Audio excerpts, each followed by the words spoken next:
Sir, हमने 2 stocks पे पहले बात की थी, लेकिन आपकी तरफ से और भी आने हैं स्टॉक्स? जी हाँ, बिल्कुल। माफ कीजिएगा। टाटा मोटर्स, इसके फ्यूचर्स में खरीदारी करने की राय नेहा बार बार लगातार मैं टाटा मोटर्स को स्टॉक को जब से 250 पौने 300 रुपए से रिकमेंड कर रहा हूँ। हर लेवल पर, पिछले हफ्ते भी बात हो रही थी, मैं ये कह रही थी बिल्कुल भी दिमाग मत लगाइए, बेचिएगा मत। और आप देखिए क्या रिजल्ट आए। पहले मैं लेवल दे दूं, 870 के स्टॉप लॉस से खरीदना है, 930, 970 और 1000 बड़े टारगेट मैंने दिए हैं। यहाँ पर आप देख सकते हैं 5 से 10% तक के टारगेट आपके लिए टाटा मोटर्स पर आते हुए दिख रहे हैं। और स्टॉक कमाल करेगा, कमाल करे भी क्यों ना। जो रिजल्ट आए हैं बहुत ही तगड़े हैं टाटा मोटर्स के, हर एक लेवल पर। मतलब इससे बड़े रिजल्ट आप सोच ही नहीं सकते। जितने घटिया रिजल्ट यूपीएल के, उससे कहीं गुना बढ़िया टाटा मोटर्स के। आउटलुक और स्ट्रॉन्ग है, डेट रिडक्शन अच्छा किया है कंपनी ने, लगातार बैलेंस शीट मजबूत कर रही है। मुझे लगता है कि इन नंबर्स के दम पर टाटा मोटर्स, और लगातार छठा क्वार्टर है जो टाटा मोटर्स तगड़ा रिजल्ट दे रहा है। जेएलआर बढ़िया कर रहा है, आगे चलते बहुत कुछ एक्शन और भी हो सकता है। तो मेरा ये मानना है one of the best of its class. और मैं बार बार कहता हूँ इसको टाइम वाइज टारगेट से होल्ड करिए।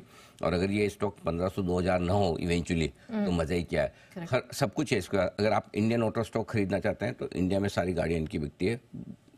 एमएनसी खरीदना चाहते हैं, जेएलआर है आपके पास। आपको इलेक्ट्रिक व्हीकल्स खरीदने तो टाटा सबसे आगे है। और अगर आपको पेट्रोल डीजल में जाना तब भी टाटा है।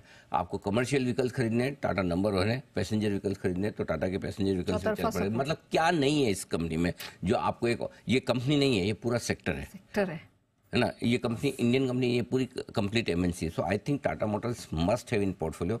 आज ये कमाल करेगा। इसके अलावा 2 स्टॉक और हैं इंटरेस्टिंग जो मैं आपको बताना चाहता हूँ। पहला है इंडिया ग्लाइकोल्स, यहाँ पर 920 रुपए के स्टॉप लॉस से आप खरीदारी कर सकते हैं। 965, 982 2 टारगेट के लिए। नंबर्स बहुत बढ़िया हैं, साल दर साल अगर आप देखेंगे तो नंबर्स में अच्छी मजबूती दिख रही है।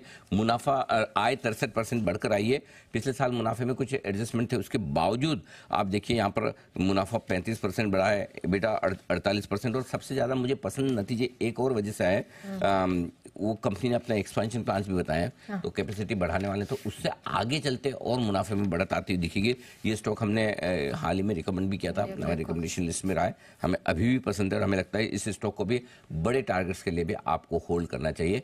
एक आध दिन रिजल्ट्स की बात तो अपनी जगह, बट बड़े टारगेट्स के लिए भी आप होल्ड कर सकते हैं। तीसरा स्टॉक है ई कॉमर्स कंपनी पर सेलेक्टिवली हम काफी बुलिश हैं, डिलीवरी। ये है वो स्टॉक्स जहां पर खरीदारी करने के लिए आई कंपनी पहली बार मुनाफे में आती हुई देखिए, फर्स्ट टाइम एवर प्रॉफिट दर्ज किया है।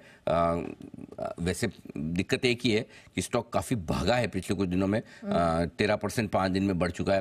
तो थोड़ा रनअप हुआ है नतीजों के पहले, लेकिन उसके बावजूद आज बढ़ सकता है। लेकिन बहुत ज्यादा गैप से खुल जाए तो फिर छोड़ दें, अगर कम गैप से मिले तो खरीदारी कर सकते हैं। और अगर ये ज्यादा गैप से खुल जाए तो फिर आपके लिए खरीदारी करने का मौका जो जोमेटो में ही है, हालांकि दोनों का कोई रिलेशन नहीं है। ई कॉमर्स और न्यू एज कंपनियों पे हम बुलिश हैं। और हमें लगता है कि बाकी कंपनियों के नतीजे भी आप देखिए ना, स्टार के, पीबी फिनटेक के, डिलीवरी के, जोमेटो के भी दमदार आएंगे। तो हम जोमेटो पर लगातार बुलिश हैं। कुछ ये स्पेस हमने सबसे पहले पकड़ी है। इस स्पेस में लगभग सारे नंबर्स वगैरह सब बेहतर हुए हैं, एक्सेप्ट पेटीएम में जो रेगुलेटरी चेंजेस की वजह से जो दिक्कत हुई है, अदरवाइज सब कुछ ठीक है। तो ये स्टॉक्स हैं, आज 3 मैंने दिए आपको। और रहा सवाल आईपीओ का, वो मैंने आपके लिए कल के लिए रिजर्व रखा है। आज बहुत सारे स्टॉक हो गए तो कल आईपीओ। आज हम मैनेजमेंट से बात भी करेंगे, तो मैनेजमेंट से बात करने के बाद व्यू बनाना ज्यादा बेहतर, ज्यादा कन्वीनियंट रहेगा। बिल्कुल, डेफिनेटली। चलिए, तो ये सर की तरफ से ढेरों स्टॉक ऑफ द डे निकल कर आई है, तो आपके पास कमाई के बेहतरीन मौके बनते हुए दिखाई दे